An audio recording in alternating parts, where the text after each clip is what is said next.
What perfectly true story of yours sounds like an outrageous lie? My kindergarten teacher slit her wrists in our classroom hoping students would find her. We did. She lived and returned to finish out the school year a few months later. Christmas morning, my sister and I were traveling with a friend's parents to go see her in DC. While we were driving through Pennsylvania, we kept seeing all these police cars. We were like, whoa, what's going on? Then we realized we were the ones being followed. We were on I-70 and they had shut the highway down in the opposite side, pulled us over with about 10 cop cars behind us with shotguns pulled out. This was before social media or smartphones, so we had to prove. But it took them over 5 minutes to come up to the car because they realized that for the wrong vehicle.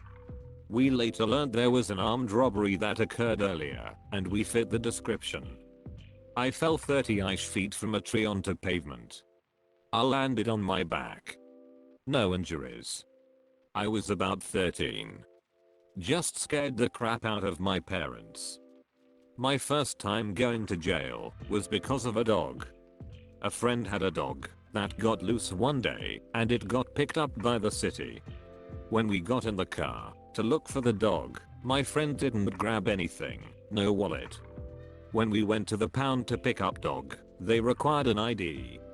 So I had to put the dog in my name. My friend was supposed to get rabies and city registration done within 6 months. Almost a year later, I'm coming home from work around 1:30 AM and get pulled over for speeding. Cop says I have a warrant for not getting dog registered with the city. Spent the night in jail. When I was in middle school during lunch I was playing soccer in the backfield. I was standing waiting for someone to kick the ball or something when randomly a voice comes into my head and tells me to move to the right. So I do. Like 10 seconds later a bird shit where I was standing before. IDK how to make sense of this, but I guess I must have a guardian angel or something who saved me from literally being shit on in like 8th grade. Thank you for that, homie. I was mugged in Vienna, but it just so happened that on that day in that park there was an undercover police sting targeting this group of muggers. The police watched this guy mug me, non-violent, and then he was arrested, and I was asked to go to the police station to identify him and sign a statement. I went and there was tons of waiting around and eventually I told them I had to go to catch my boat to Bratislava. They told me I would never make it on foot, so they offered me a ride. So along with my backpack I was put in the back of a police van. The officer driving decided to go for a thrill ride like chasing down murderer. Sirens on, swerving wildly down narrow winding streets, people jumping onto the footpath as we flew by. It was her mission to get me there on time. She even drove down the rampway leading to the boat. She opened the back and sent me on my way. There was about 100 pairs of eyes on me as it seems like I was being deported. I stood at the back sheepishly, and about 30 minutes in an Australian guy walked up and said, "So what did you do?" My dog once actually ate my homework the morning it was due. When I was a kid, my parents let me pick the lottery numbers one time. I got 4 out of 6 right, and they won like $50 for it, so they bought me a Super Nintendo game. The house I lived in was raided by a SWAT team because there was a murderer hiding in the basement. The girl who bullied me in summer camp when I was a kid was my midwife when I was pregnant years later. She was very nice and professional. When I was a young adult, there was this girl I liked. Her best friend liked me. They hung out together all the time, and it was hard to get them apart. I'd often have to do something with both of them to do anything with them. The girl I liked told me I should at least go on a date with her best friend so that it would clear the air before I went out with her. I took the best friend on a date, it went nowhere, and then took the girl I liked out, and it went well. Then all of a sudden, less than a week later, they both decide they don't want to date guys anymore and start dating each other. It felt really good on my young ego to help them figure that out. In the mid to late 90s there was a horrific accident at a Levi Jane factory where a denim hook got caught on an employee's face and ripped a large chunk of it off. This would be a young lawyer's first major injury and employment case, to which him and his client, face ripped off guy, won an absolutely massive settlement. This young man would use the money made off this settlement to fund putting his sperm and his wife's egg in a freezer for 3 years, put that in another woman, and boom, they had a baby. That baby is me. I always get to tell people I was conceived in 1997, but born in 2000. The lawyer was my dad, lol. I met Flavor Flav at a bowling alley in Chesterfield, Michigan. I fell off my grandfather's ship at age 8 and tried shouting at my family to get me back as they moved away. They didn't hear me, and I was left there floating in water and crying until a tourist ship came by. I was so lucky I had good enough English to talk to them at that age. I was cleaning the gutter on a double-story roof. I slipped off, did a sort or ragdoll backflip, and landed perfectly on my feet. I played a serial killer on Hawaii 5-0. I'm not an actor or serial killer so far. My mom's a flight attendant, and while she was doing a flight, a young woman asked to purchase alcohol. My mom is very suspicious of her age due to how young she looks, and questions her age, then asks to see it. The young woman gives no argument and politely shows it and states her age. My mom serves the drink ASAP, and after the flight, as people are beginning to leave the aircraft, she finds out that young woman is Zendaya herself. My mom has zero clue who she is, but Zendaya says she has been on Disney Channel. Once my mom brings up she has a daughter, me. They take a photo, and as I'm walking home from a track practice, I get a little text with my mom and Zendaya, with my mom saying, "Do you know who this is from the Disney Channel?" As soon as she got home, she admitted she had no idea who Zendaya is, but took a picture just for me. When I was in college, I had a roommate who had been my friend since high school. He talked in his sleep and was a generally odd dude, but a good egg, so we kept him around for the laughs, with him, not at him.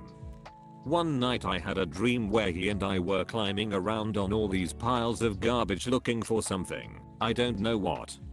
I woke up and went to the restroom, then came back.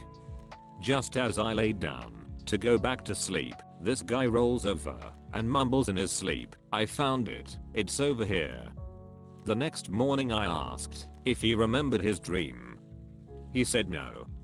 I told him what happened. He didn't believe me.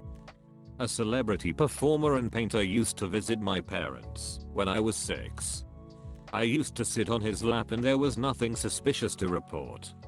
During one of his commercial presentations, he did a short segment on if a grown-up touches you in a funny way, tell another grown-up you can trust.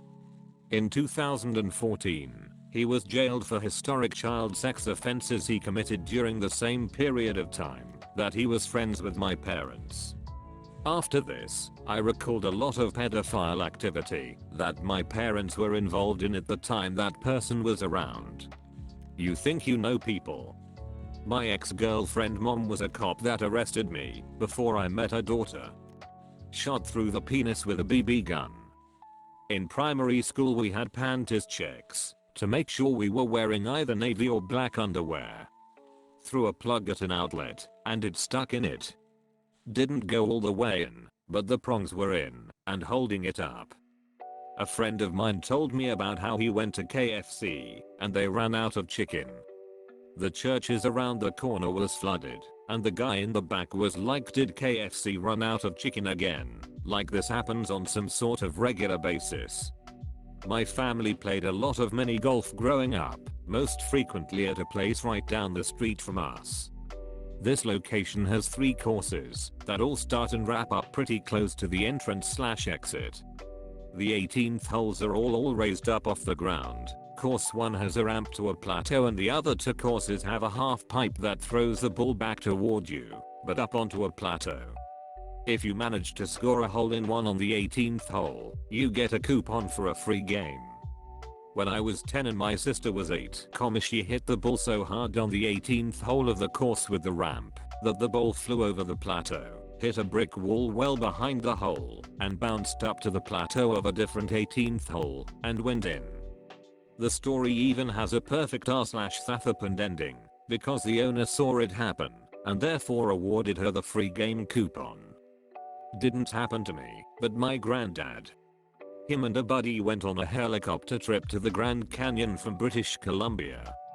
On the way back they were landing in what they thought was some airport or strip in Nevada to refuel. Turns out it was Area 51, and they were held in confinement and interrogated for like 10 to 12 hours. Had their digital cameras and phones confiscated and eventually mailed back. Then were sent on their merry way back home after it was clear they just made an absolute bonehead mistake. I met Oscar the Grouch from Sesame Street. Not my personal experience, because I'm boring, but I had a former friend who had a one-night stand with a very attractive guy, and when she went to her family reunion, she saw him there and found out they were related. When I was 10 years old, I literally bumped into Waylon Jennings, and he told me to get the hell out of my way. I called him a turkey butt. Also, I hung out with Mila Jovovich on her 19th birthday. She was nice. I figured what the hell, so I asked her if she wanted to hang out sometime. She politely declined. Wrote the majority of a 400+ page novel on a slider phone. I was arrested for punching, multiple times, a woman who punched a 4-year-old child in front of me.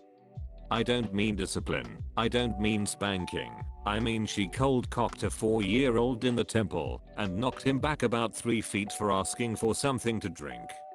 I was pulled off of her by mall security and locked up. No one in the surrounding stores would say anything against me, so no criminal charges. She took me to civil court. I won because the kid was there and had bruises on him. I ended up at the CPS and custody hearing for the dad to get full custody and mom to lose all but supervised visitations. Dad was a good guy, just trying to get a place together and all since they split. Happy ending. I would have happily gone to jail for defending that kid 10/10, no regrets. I broke my foot in 3 places, ripped a tendon, and dislocated it all at once, and had to receive 2 surgeries in order to fix the damage. I was in and out of wheelchairs, boots, crutches, all the good glorious stuff, while being on homebound from school for around 3 months. Most of the young kids who were my age at the time didn't believe me and would pick on me about faking it or just trying to get attention. I wasn't, and I just wanted to fit it like everyone else and have some friends. Pretty shitty time frame of my life. One reason a lot of veterans don't talk about it if they have been to war is because the stories are so bizarre at times. People think you're full of crap and making up stories. Not that outrageous, but this 5th grade teacher I had got me in trouble for reading a horror book, Carrie, if ya wanna know. And I got called to the principal's office. All for reading a horror book in the 5th grade. In preparation for a high school concert, some students pushed too hard on the grand piano on an easy to move tripod dolly and sent it careening over the edge of the stage, crashing into the orchestra pit below. The first girl I ever kissed went on to murder a tramp. I went out to an 18+ club one Thursday night, started drinking and having a good time. Saw a dude sitting in the corner along with a bottle of vodka and went over to chat. Turned out to be Mac Miller. This was in Pittsburgh in 2011, so not huge yet. Ended up hitting up an after party with him and his crew. Made it home around 7 AM, showered and made it work by 8. Drank multiple Red Bulls to get through the day, but worth it. Stuck a vacuum arrow to my forehead and ended up with a huge blood clot there. It took a couple of weeks to disappear completely. I had to go to school with that. One time, I ran to catch the bus. When I got on, everyone clapped for me. I helped a student escape a sort of trafficking situation. Weirdest part was that a coworker at a part-time job and my then new boyfriend had actually met and interacted with the sleazy guy who wanted this girl as a mail order bride. Neither my coworker nor boyfriend had any connections to each other than knowing me, and both interactions had occurred more than a year before the entire incident unfolded. At 18, me and my buddy heard tales of people from our school getting away with adult shit in Atlantic City. We got in the car, smoked an inordinate amount of weed on the drive, while I explained to my boy how to play blackjack. We arrived late night. We parked in a shady spot behind a restaurant and walked into the Tropicana. I'm blessed with a youthful look. At 18 I must have looked 12. We sat at a table, gambled, got free rum and cokes, and won money. Cashing in the chips was the most nerve-wracking part, and we never got carded. Showed up to his mom's beach house in Avalon around 7 AM. One of the funnest nights in my life. One St. Patrick's Day several years ago, I got shit-faced in this dive bar, and when I needed to go puke, Ron Jeremy was in my way and he kissed me on the cheek. I'm grateful my face didn't rot off.